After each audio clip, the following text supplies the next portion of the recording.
I am Derek, 34 years old, and until last month, I thought I understood what boundaries meant in my family. After 7 years of overtime and sacrificing weekends, I finally bought my dream house. Clean lines, open spaces, and completely mine. When I left for that business trip to San Francisco, everything was perfect. I never imagined coming home to find my sanctuary invaded by my brother. Moved in with his entire family, and everyone telling me I should be grateful. Before I dive into this nightmare, drop a comment letting me know where you are watching from, hit that like button, and subscribe to join me on this journey of reclaiming what is mine. Growing up in a middle-class neighborhood in Ohio, I always knew I wanted more than what my parents had. Not that they did not provide well enough. Dad worked as a production supervisor at a local factory, and Mom was an elementary school teacher. We had everything we needed, but I dreamed of designing beautiful spaces that inspired people. That dream pushed me through community college first, then a scholarship to finish my architecture degree.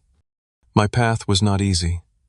I worked construction jobs every summer and on weekends, learning the practical side of building while studying the theoretical aspects in school.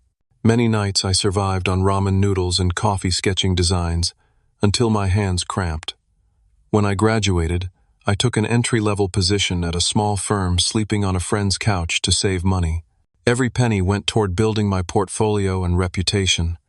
Meanwhile, my younger brother Marcus took a different approach to life. 2 years, my junior Marcus always had a charm about him that made things come easily. Where I worked methodically, Marcus relied on his personality. He married Laura right out of high school, and they had twins before they turned 22. Marcus bounced between jobs, never quite finding his passion or sticking with anything long enough to build a career. Our parents always had a soft spot for Marcus. When he needed money for rent, they dipped into their savings. When he lost another job, they watched the twins so he could go to interviews. I never begrudged him their help, but I noticed a pattern. My achievements were expected, his failures excused. After 10 years of disciplined saving and climbing the corporate ladder, I finally had enough for a down payment on my dream home. It was not extravagant by some standards, but to me, it represented everything I had worked for. 3 bedrooms, 2 bathrooms, an open concept living area, perfect for entertaining, and most importantly, a dedicated office space where I could work on freelance projects. The backyard was modest but private, with enough space for a small garden that I tended with the same care I put into my architectural drawings. I kept my house immaculate. Every surface gleamed, every item had its place. My friends joked that it looked like a model home, but to me, the order represented control over my life that I had earned through years of hard work. The pristine environment helped me think clearly, design better, and maintain the professional image I needed for my career advancement. The business trip to San Francisco came as a surprise opportunity. My firm was competing for a contract to design a sustainable office complex, and my boss selected me to present our proposal. Success would mean not just a substantial bonus, but also consideration for partnership. I spent weeks preparing refining designs, rehearsing my presentation, until I could deliver it in my sleep. This was the chance I had been working toward for years. 3 days before my departure, I received a call from my mother while I was finalizing my presentation materials. "Derek, honey, your father and I were thinking," she began in that tone that immediately made me wary. "You will be gone for 2 weeks, and your house will be sitting empty. What if something happens? A pipe bursts, or someone tries to break in?" "I have a security system, Mom," I replied, distracted by the slide I was editing. "And my neighbor Jeff checks the property daily." "But what if there is an emergency that requires someone to get inside quickly? We were thinking you should give us a spare key just to be safe." I paused my work, giving the conversation my full attention now. Something in her voice triggered a warning bell, but I dismissed it as paranoia. "I do not know, Mom. I value my privacy." Derek James Miller. She used my full name, something she only did when she was disappointed in me. "We are your parents. Do you think we would invade your privacy? This is purely for emergencies." After 10 more minutes of gentle but persistent guilt-tripping, I relented. The day before my flight, I dropped off a spare key, with them making my expectations clear. This is only for absolute emergencies, I emphasized. Not for dropping by to water plants or check mail. I have arrangements for that already. Of course, dear Mom patted my hand. We would never enter your home without a good reason. We respect your space. Dad nodded in agreement. Just peace of mind for all of us, son. As I boarded my flight to San Francisco, I felt nothing but optimism. My presentation was ready, my house was secure, and this trip could change the trajectory of my career. 2 weeks would fly by, and I would return to my peaceful sanctuary refreshed and hopefully with a major professional victory under my belt. I had no idea that by handing over that key, I had effectively surrendered the sanctuary I had worked so hard to create. My flight from San Francisco landed at 8:30 in the evening. The presentation had gone exceptionally well, with the clients showing genuine enthusiasm for our designs. My boss had already called to congratulate me, hinting strongly that the partnership discussion would begin once the contract was finalized. Exhausted but satisfied, I grabbed my luggage and headed to the long-term parking garage, eager to sleep in my own bed after 2 weeks away. The first sign that something was wrong appeared as I turned onto my street.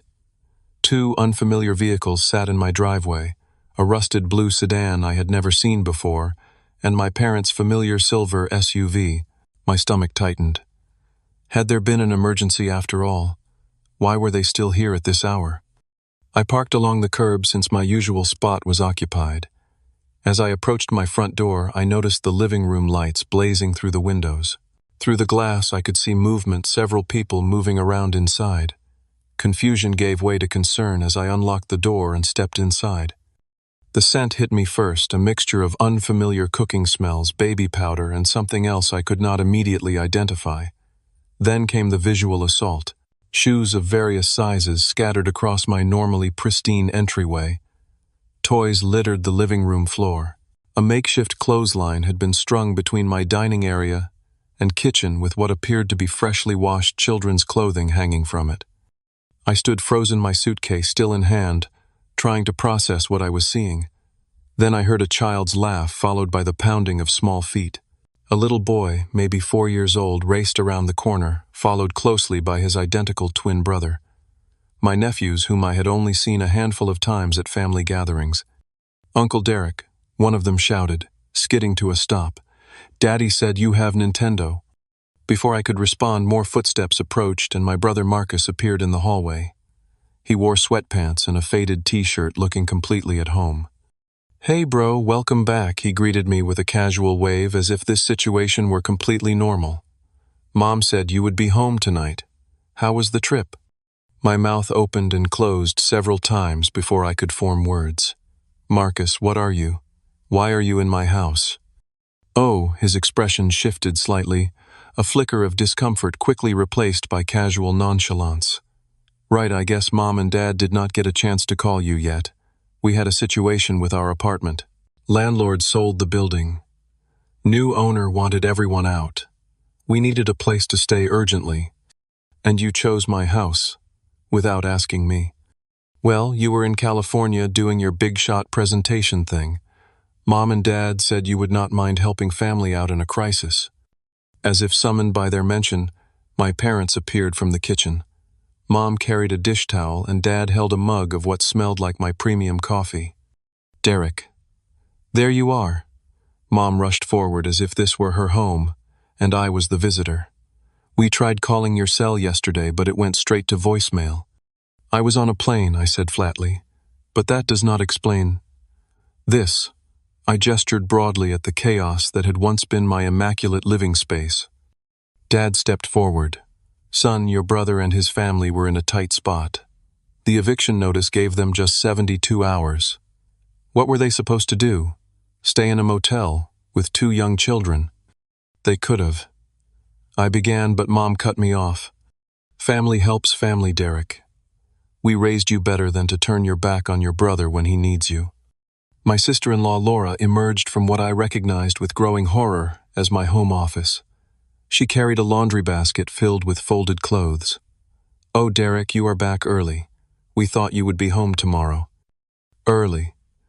This is my house," I said, my voice rising despite my attempt to stay calm. And what are you doing in my office? Laura had the grace to look slightly embarrassed. We needed somewhere to put our things, and since you were not using it, I pushed past her to look into my office and felt my heart sink. My carefully organized workspace had been transformed into a makeshift bedroom. A blow-up mattress occupied the center of the room, surrounded by open suitcases and boxes. My desk had been pushed into a corner, and my desktop computer was unplugged, its components stacked haphazardly to make room for what appeared to be a changing station for the babies. "Where are my project files?" I asked, panic rising. I had blueprints and client proposals organized on that desk. "I put all your work stuff in those plastic bins." Marcus pointed to a stack of storage containers shoved under the window. "No big deal, right? You were not using them while you were gone anyway." I turned slowly, taking in the full extent of the invasion. Every space in my home showed evidence of their presence. Dishes piled in the sink, unfamiliar food items crowding my refrigerator, someone's medication bottles lined up on my kitchen counter. "How long have you been here?" I managed to ask. "About 10 days, Marcus replied. "Kids love it here. So much more space than our old apartment." 10 days, I echoed. "And how long are you planning to stay?" An uncomfortable silence fell. Marcus looked at our parents, who suddenly found great interest in examining the floor tiles. "Well," Marcus finally said, "we have enrolled the boys in the elementary school down the street. The new semester starts next week." The implication hit me like a physical blow. You enrolled them in school in my neighborhood, so this is not a temporary arrangement in your mind. "Derek," my mother's voice took on the soothing tone she had used throughout my childhood when trying to get me to accept something unpleasant. "Your brother needs stability right now. This is a wonderful neighborhood with excellent schools. You have all this space for just one person. Would it really be so terrible to have family around? You might even enjoy the company once you adjust." I looked from face to face, searching for any sign that they recognized the enormity of what they had done. Instead, I saw only expectation and entitlement, as if I were the unreasonable one for questioning this arrangement. "You should be grateful, honestly," Laura added, adjusting the laundry basket on her hip. "This place was kind of sterile before. We have made it feel like a real home." A real home. I looked at my living room, where one of the twins was using my imported leather couch as a trampoline, while the other had opened a juice box that was precariously close to my hand-knotted wool rug. The family photos I had carefully arranged on my mantel had been replaced by crayon drawings stuck to the wall with what appeared to be chewing gum. In that moment, standing in the doorway with my suitcase still in hand, I realized I was experiencing something beyond anger or shock. I was mourning the loss of the sanctuary I had created for myself, a space that represented everything I had worked for. And the people who should have respected that achievement most had violated it without a second thought. After the initial shock wore off, I attempted to have a rational conversation. I suggested we all sit down at the dining table, but discovered it was covered with arts and crafts supplies and half-completed school registration forms. We moved to the living room instead, where I had to clear toys off the couch just to have a place to sit. "I understand you were in a difficult situation." I began choosing my words carefully, but moving into my home without permission crosses a serious boundary. Marcus leaned back, one arm stretched across the back of my sofa with casual ownership. "Come on, bro. Boundaries. We are family. When one of us is in trouble, the others step up. That is how it works." "Stepping up does not mean taking over someone else's home without their knowledge or consent," I countered. "You could have called me in California. We could have discussed options." "And what would you have said?" My father jumped in. "That we should wait 2 weeks while they lived in their car. Sometimes action needs to be taken quickly." "There were other options," I insisted. "You could have helped them find a short-term rental, or they could have stayed with you." My mother looked offended. "Our house only has 2 bedrooms, and your father's back cannot handle sleeping on the couch. Your place has 3 bedrooms and you only use 1. It just makes logical sense." "Logic would include asking the homeowner first," I pointed out. Laura, who had been silently watching the exchange, spoke up. "Derek, I know this is not ideal, but try to see it from our perspective. We lost our home with almost no warning. The twins were scared and confused. We needed stability fast. I sympathize with your situation, but— Do you? Marcus interrupted. Because it sounds like you are more concerned about your precious house than your own family's welfare. Some of us do not have the luxury of perfect planning and savings accounts. Some of us have real-world problems. His implication that my success somehow made me less connected to real-world problems stung. Everything I had earned through years of hard work and careful planning. My concern, I said, maintaining my composure is not just about the house. It is about respect. You did not respect me enough to ask permission before moving in. You did not respect my personal space or belongings. We have been very careful with your things, my mother protested. My office has been completely dismantled, my computer unplugged and moved without any care for the connected devices, my files shoved into storage bins. That does not feel careful to me. One of the twins chose that moment to run through the living room, a marker in hand, drawing a wobbly line along the wall as he went. No one but me seemed to notice. Kids will be kids. Marcus shrugged when I pointed it out. Walls can be repainted. Family is forever. How long are you planning to stay here? I asked directly. Again, the uncomfortable silence descended. Marcus and Laura exchanged glances. Well, Laura began hesitantly. As Marcus mentioned, we have enrolled the boys in school here. The truth is, we have been looking for a place in this neighborhood for years, but it is simply out of our price range. So you thought you would just move into my house indefinitely? The realization made me feel physically ill. Not indefinitely, Marcus clarified, though his tone lacked conviction. Just until we get back on our feet. I have some promising job prospects that could pan out in the next few months. Months, I echoed. You expect to live here for months? Derek James. My mother used my middle name again. Your brother has children to consider. Stability is crucial for their development. Moving them repeatedly would be traumatic. And what about my stability? My life? My work? I need my office for projects. I have clients who visit occasionally. This is not just my home. It is connected to my livelihood.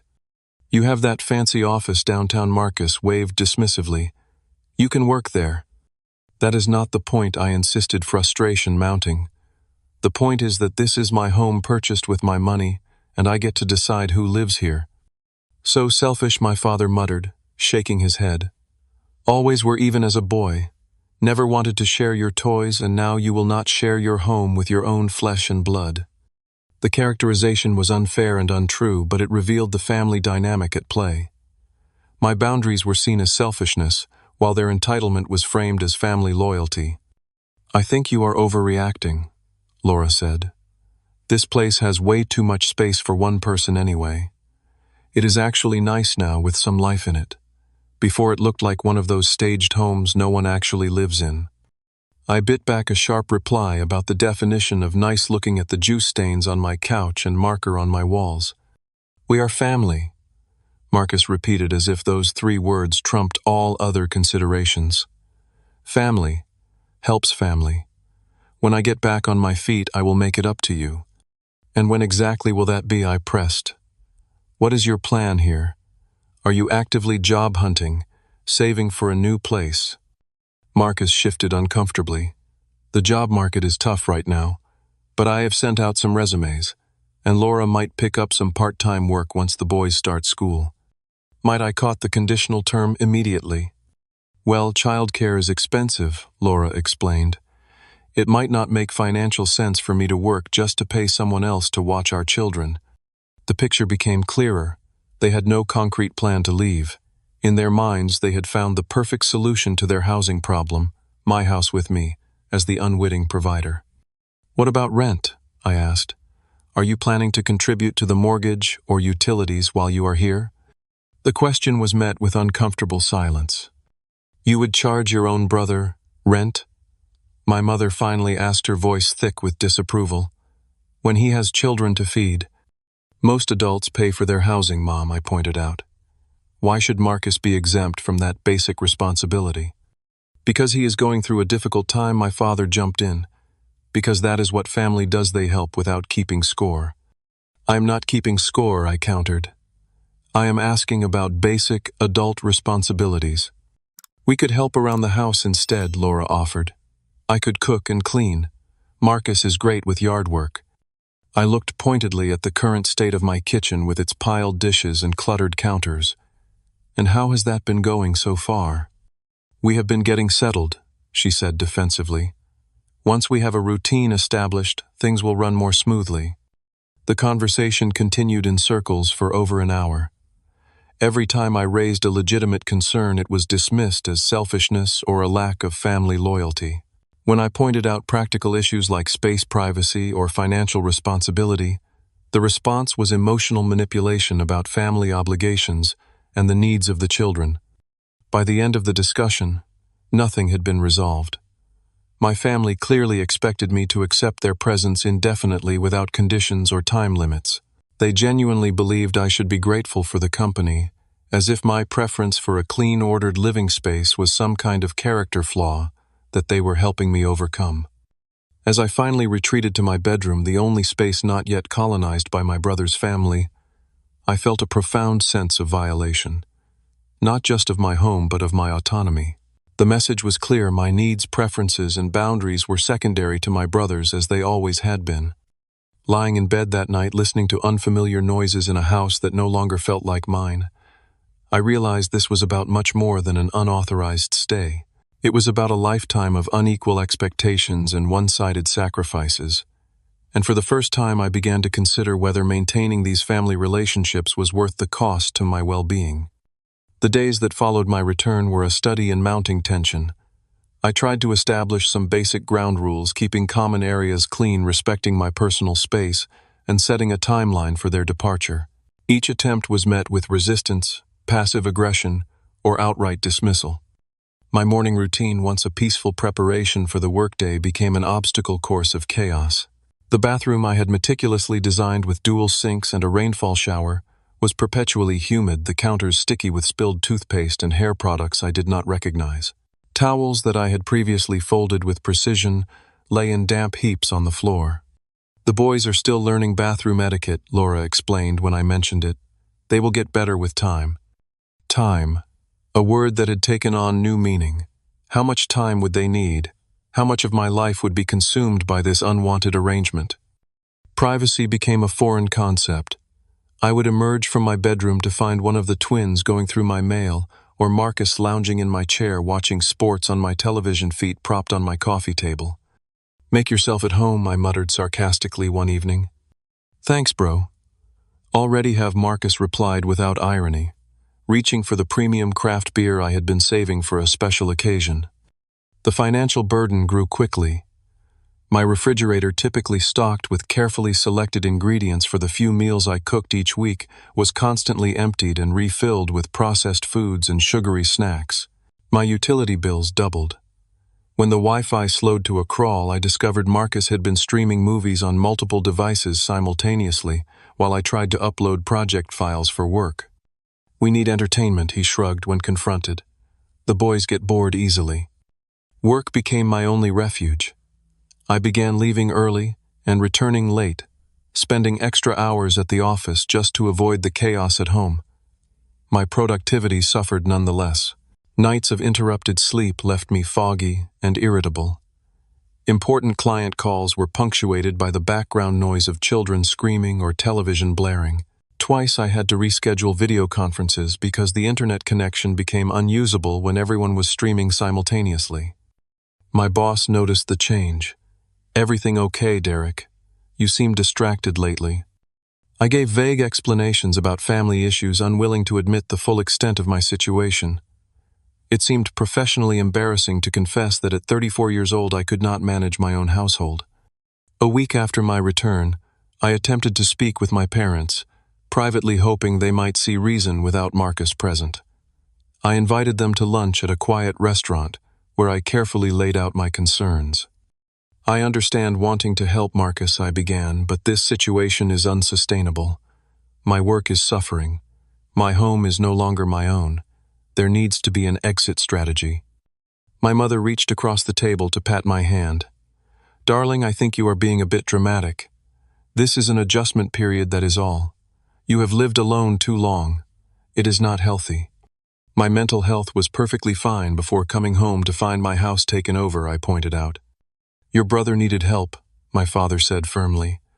What were we supposed to do? Let them live on the street. You could have consulted me first, I replied for what felt like the 100th time. We could have found a solution together that respected everyone's needs. There was no time, my mother insisted. And frankly, Derek, we were concerned you might say no. The admission stunned me into silence. They had deliberately avoided asking because they knew I might refuse. They had not respected my right to make decisions about my own property. So, you decided to present me with a fait accompli. Instead, I finally said, create a situation where saying no would make me the villain. No one is calling you a villain, my father said, though his tone suggested otherwise. We are simply asking you to be generous with what you have been blessed with. Your brother has children. They need stability. And what about what I need? My mother sighed. Derek, sometimes being an adult means putting others before yourself. Marcus would do the same for you if the situations were reversed. I doubted that very much, but arguing the point seemed futile. My parents had already cast me as the selfish one in this scenario, and nothing I said seemed capable of changing that perception. The situation at home continued to deteriorate. I discovered Marcus using my personal laptop without permission, claiming he needed to send job applications. When I checked the browser history later, it showed hours of social media and online gaming, not job searches. Laura began reorganizing my kitchen to make it more functional for a family disregarding my systems that had worked perfectly for me. Items disappeared from their proper places, reappearing days later in illogical locations or not at all. The twins, energetic and unsupervised, treated my home like a playground. Fingerprints smudged my glass coffee table. Juice spilled on my area rugs. One afternoon I found them jumping on my bed, using my pillows as weapons in a mock battle that had left feathers scattered across my bedroom. Boys will be boys, Marcus said with a grin when I confronted him about it. They need to burn off energy. They need boundaries, I countered. And supervision. Are you telling me how to parent now? His smile faded. Because last I checked, you do not have kids, so maybe stay in your lane. The comment stung particularly because I had always imagined having children someday when my career and home were established. Now that future seemed in jeopardy, along with everything else I had worked for. 2 weeks after my return, I discovered through social media that Marcus had been telling friends and extended family that I had generously offered my home to them during their time of need. Photos of my living room appeared on Laura's profile with captions about family coming together and grateful for brother Derek's big heart. The narrative they had constructed bore no resemblance to reality. In their version, I was the magnanimous brother who had opened his home willingly. The truth that they had invaded my space without permission and refused to leave was conveniently omitted. Calls and messages began arriving from relatives. I rarely spoke with praising my generosity and family-first attitude. One aunt even suggested I should be considered for Brother of the Year for my selflessness. The final straw came when I returned from work one evening to find Marcus wearing my watch, a limited edition timepiece I had purchased to celebrate my first major design award. He sat at my dining table, the watch prominently displayed on his wrist as he scrolled through his phone. "Why are you wearing my watch?" I asked, the calm I had been struggling to maintain finally shattering. He glanced up, surprised by my tone. "Relax, I was just trying it on. Wanted to see how it felt. Might get one when my ship comes in." "Take it off," I said, my voice low and tight. "Now." "Geez, no need to be like that. It is just a watch." But he removed it, sliding it across the table with less care than I would have liked. "It is not just a watch. It is my property which you used without asking, like everything else in this house." Marcus rolled his eyes. "Here we go again with the property speech. You know your problem, Derek. You care more about things than people. They are just possessions." "No, my problem is that I have a family who does not respect me, my space or my boundaries," I replied, my voice rising. "Who takes what they want without asking, and then makes me the bad guy for objecting." The argument escalated quickly. Laura emerged from the kitchen, the twins peeking around her legs with wide eyes. My parents, who had been watching television in the living room, hurried in to see what the commotion was about. "What is going on here?" my father demanded. "Derek is having a meltdown over his precious watch," Marcus said dismissively.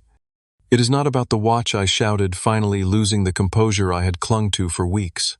"It is about respect. It is about coming home to find my life turned upside down without my consent. It is about being expected to sacrifice everything while Marcus sacrifices nothing." "How dare you?" my mother gasped. "Your brother lost his home. And now I have lost mine," I shot back. "Except I am still paying the mortgage on it." The room fell silent for a moment, the tension thick enough to cut. "If that is how you feel about helping family," Marcus finally said, his voice cold, "then maybe you are not the person I thought you were." "Maybe I am not," I agreed. "Maybe I am finally becoming someone who stands up for himself, instead of always putting everyone else first." "Children present," Laura hissed, covering the twins' ears belatedly. I looked around at their faces, shock, disappointment, anger. Not one of them seemed to understand or acknowledge the legitimacy of my position. In their eyes, I was the villain of this story, the selfish brother who valued material possessions over family bonds. In that moment, I realized something had broken between us, perhaps irreparably. And strangely, alongside the sadness that realization brought, I felt something else: relief. The pretense was over. The truth was out in the open. I was done being the accommodating one, the reliable one, the one who always gave in. "This situation cannot continue," I said, my voice calmer now. "I need my home back. I need my life back." "So you would put your own brother and his children out on the street?" my father challenged. "No," I replied firmly. "I am giving you all fair warning. This arrangement is ending, and we need to figure out next steps that work for everyone, not just for Marcus." As my family exchanged glances, I saw something shift in their expressions. For the first time since this began, they seemed to realize I was serious. This was not a negotiation. Things were going to change whether they liked it or not. The confrontation over my watch marked a turning point. The thin veneer of family harmony dissolved, completely revealing the toxic dynamic underneath. My parents stopped speaking to me, directly communicating through Marcus or Laura instead. Marcus alternated between cold silence and pointed jabs about my materialism and lack of family values. The atmosphere in my home became unbearable. I could feel the tension the moment I walked through the door each evening, thick as fog and twice as suffocating. Even the twins sensed it, their normally boisterous behavior subdued when I was present. 3 days after our blow-up, I met with a friend who practiced family law. Over lunch in a quiet corner of a restaurant far from my office, I laid out the situation. "So let me get this straight," Simon said after listening to my story. "They moved in without permission, while you were away, have been there for almost a month now, and refused to leave." "That is the situation," I confirmed. "What are my options legally?" Simon leaned back, his expression troubled. "Derek, I have to be honest with you. This is not just a legal issue, it is a messy family situation. But from a purely legal standpoint, you need to be careful here." "Careful how?" "In many states, once someone has established residency, even without a formal lease or your permission, they have certain rights. If they have been receiving mail there, enrolled kids in school using that address, or can show they have been living there for a certain period, they could claim tenant rights." My stomach dropped. "You are saying they could legally force me to let them stay?" "Not indefinitely, but you might have to go through formal eviction proceedings to remove them, which can take months. And given that they are family with young children, it could get complicated and potentially ugly. So what should I do?" "Document everything. Create a paper trail showing that you never gave permission for a long-term stay. Formally request in writing that they find alternative accommodations within a specific time frame. Be reasonable but firm. And whatever you do, do not change the locks or remove their belongings without going through proper channels. That could backfire badly." I left the meeting with a clearer understanding of my position, but a heavier heart. The idea that I might need legal proceedings to reclaim my own home from my family felt surreal and deeply saddening. That evening I drafted a formal letter, stating that while I sympathized with their situation, They needed to find alternative housing within 48 hours. I printed 3 copies, one for Marcus and Laura, one for my parents, and one for my own records. When I presented the letters after dinner, the reaction was explosive. 48 hours, Marcus shouted, waving the paper in my face. Are you insane? Where are we supposed to go with 2 kids on such short notice? You should have been looking for a place for the past 3 weeks, I pointed out calmly. I have made it clear this arrangement is not working. This is low, Derek, even for you, my father growled. Serving eviction papers to your own brother. It is not an eviction notice, I clarified. It is a formal request asking you to respect my property rights and find alternative accommodation. It sounds like legal language to me, my mother said, her voice trembling. I never thought I would see the day when my own son would treat family like this. Like adults responsible for their own housing. Like people who should respect others' boundaries.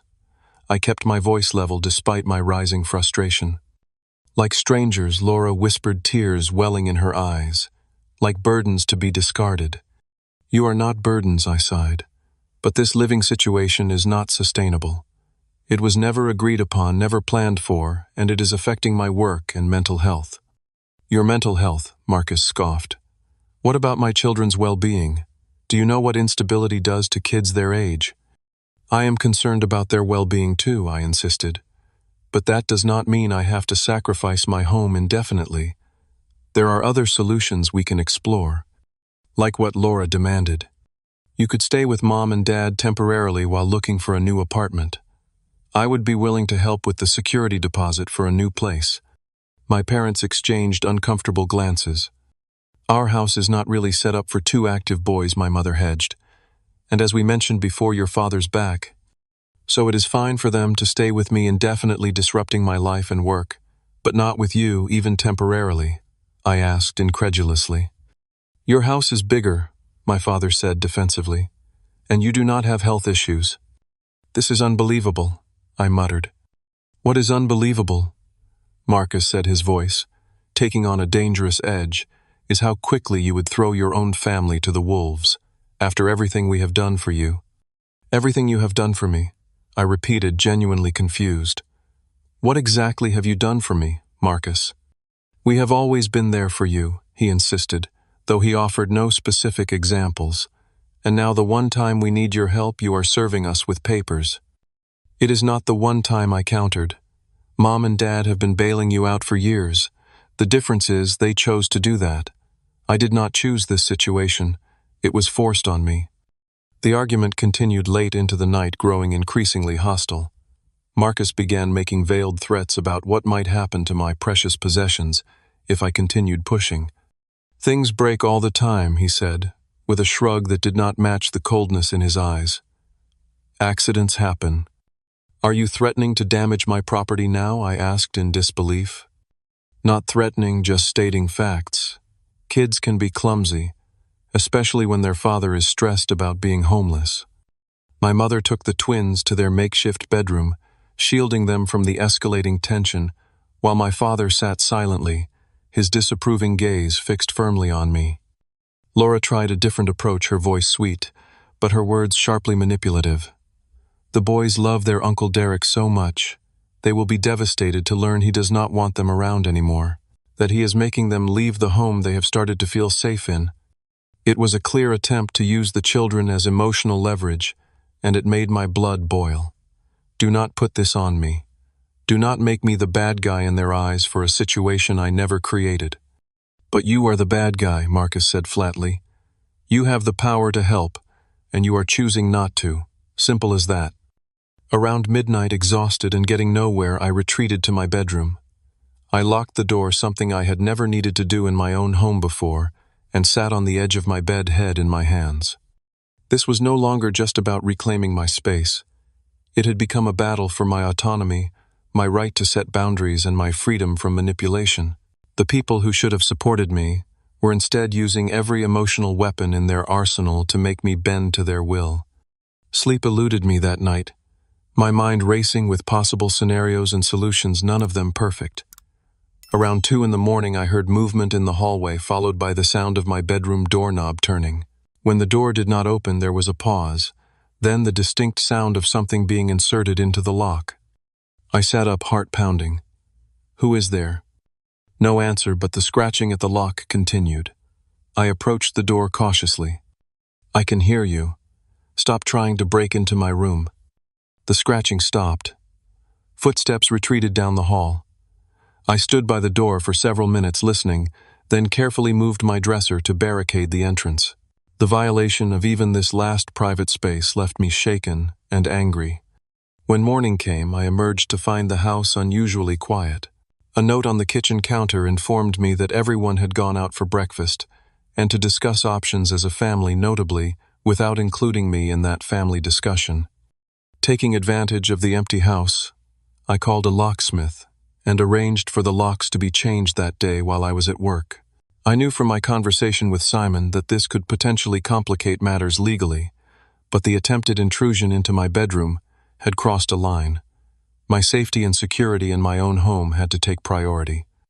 When I returned that evening, I found my family sitting in my driveway, unable to enter. Marcus confronted me immediately, his face flushed with anger. "You changed the locks. Are you kidding me? Our stuff is in there." "After someone tried to break into my bedroom last night, I felt it was necessary," I replied calmly. "And your belongings are safe. We can arrange a time for you to collect them." "This is illegal," he shouted. "We have been living here. You cannot just lock us out." Derek James Miller. My mother's voice shook with emotion. "I did not raise you to be this cruel. Your brother has nowhere to go." "That is not true," I said firmly. "He has options. He has chosen not to pursue them because this arrangement was more convenient." The twins began to cry, confused and frightened by the tension. Laura pulled them close, whispering something in their ears that made them look at me with fear and betrayal. "Uncle Derek does not want us anymore," one of them said loudly enough for me to hear, and the deliberate manipulation infuriated me. "That is not true," I said directly to the child. "I care about you very much. But this is my home, and adults need to make proper arrangements for where they live." My father stepped forward, his expression thunderous. "If you do not open that door right now and let your family back in, you are no longer a son of mine." The ultimatum hung in the air between us. In that moment, I saw with perfect clarity the pattern that had defined our family dynamic for decades. Compliance was the only acceptable response. Boundaries were seen as betrayal. My needs would always be secondary to Marcus's. "I am sorry you feel that way," I said quietly, "but my decision stands." As my father turned away in disgust and my mother dissolved into tears, I felt a strange mixture of grief and liberation. The cost had been high, perhaps higher than I had anticipated, but I had finally broken free from a lifetime of unequal expectations and one-sided sacrifice. That night I slept in my car, unwilling to enter my house while my family's belongings remained inside, concerned about potential legal complications. It was uncomfortable and cold, but as I watched the stars through my windshield, I felt something I had not experienced in weeks' peace. The knowledge that I had finally stood up for myself, despite the painful consequences, brought a kind of solace that made the discomfort worthwhile. The morning after changing my locks, I contacted Simon again for advice on next steps. He recommended a formal approach that would protect me legally, while also providing a humane resolution to the situation. Document everything, he emphasized. Take photos of the current state of your home, make an inventory of any damage, create a detailed list of their belongings, and most importantly, put everything in writing. I took the day off work and spent hours photographing every room, noting changes and damages that had occurred during my family's stay. The marker on the walls, the stains on the furniture, the reorganized kitchen with missing items. My office transformed beyond recognition. Next, I drafted a formal letter outlining the terms for retrieving their belongings. They would have supervised access to the house at an agreed-upon time. They could take only items that belonged to them, with the inventory serving as a reference. I would assist with moving larger items if necessary. I sent the letter by certified mail to my parents' address, where I assumed they were now staying, and waited for a response. It came not by mail, but in the form of a police officer at my door the following afternoon. "Sir, we received a complaint about an illegal eviction at this address. the officer explained. "A family claims you changed the locks while they were out and are refusing to let them retrieve their belongings." I invited him in and calmly explained the situation, showing him the documentation. I had prepared photos of my home before leaving for California, and after my return, the formal notice I had given them evidence that this was my sole property, with no other names on the deed or mortgage. "They moved in without permission while I was away on business," I explained. "I have offered supervised access to collect their things, but they have not responded to that offer directly." The officer reviewed my documentation thoughtfully. "This appears to be a civil matter rather than criminal. Since there was no formal rental agreement and the property is solely in your name, it does not fall under standard eviction protocols. However, you should be aware that they could still pursue civil action." "I understand." I nodded. "I am trying to resolve this reasonably while protecting my property rights." After the officer left, I received a text from Marcus Nistri with the cops. "This isn't over." His threat prompted me to take additional security measures. I installed a video doorbell and motion-activated cameras around the exterior of my home. I notified my neighbors about the situation, asking them to alert me to any suspicious activity. Several expressed sympathy, having witnessed my family's behavior during their stay. "Those kids were running wild through everyone's yards," my neighbor Jeff told me. "When I mentioned it to your brother, he told me to mind my own business. Not exactly making friends around here." 2 days later, I received a call from my mother. Her voice was strained but controlled. "We need to get their things," she said without preamble. "When can we come by?" We arranged a time for the following Saturday. I asked that only Marcus and Laura come, not the children or my parents, to keep the situation as calm as possible. Surprisingly, they agreed. When Saturday arrived, I had a friend from work present as a neutral witness. Marcus and Laura arrived precisely at the agreed time, their expressions cold but composed. "Let us get this over with," Marcus said as I opened the door. I had organized their belongings in the garage, separated into clearly labeled boxes. Larger items, like the air mattress, were neatly stacked against one wall. "I have packed most of your things," I explained. "You can check that everything is there. If you need help loading anything into your car, I am willing to assist." Laura looked surprised at the organization, perhaps having expected their belongings to be thrown haphazardly into garbage bags.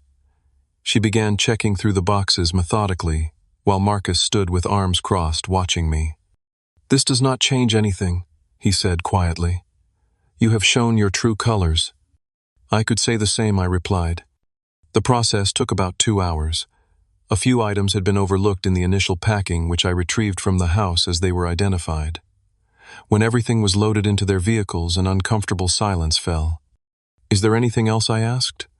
"Just one thing," Marcus said, his voice hard. "Mom and Dad may be willing to forgive this eventually, but I want you to know that I won't. As far as I am concerned, I do not have a brother anymore." The words stung despite my preparation for them. "I am sorry you feel that way. I hope someday you will understand that this was not about refusing to help you. It was about the way it happened, without my consent or input." "Save the speeches," he cut me off. "We are done here." As they drove away, I felt a complex mixture of emotions. Relief that my home was fully mine again. Sadness at the family relationships damaged perhaps beyond repair. But underneath both a growing sense of validation. I had set a boundary and held it despite immense pressure. I had reclaimed not just my space, but my right to make decisions about my own life. The aftermath brought both challenges and unexpected support. My parents maintained their position that I had betrayed the family, though their anger seemed to subside somewhat over time. Extended family members, initially critical based on the narrative Marcus had spread, became more neutral as the full story emerged. Some cousins even reached out privately to express understanding.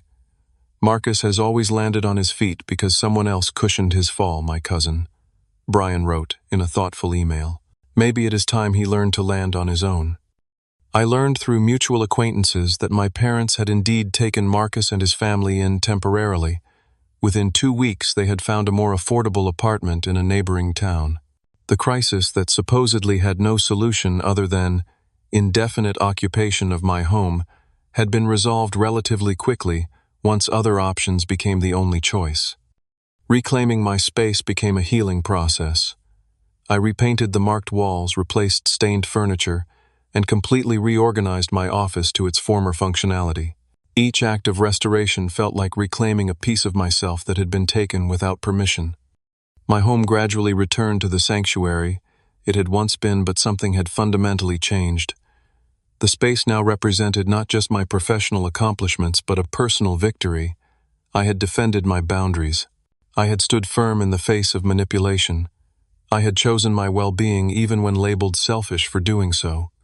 A month after the confrontation, I received an unexpected text from Laura. The boys miss their uncle. They don't understand what happened between the adults.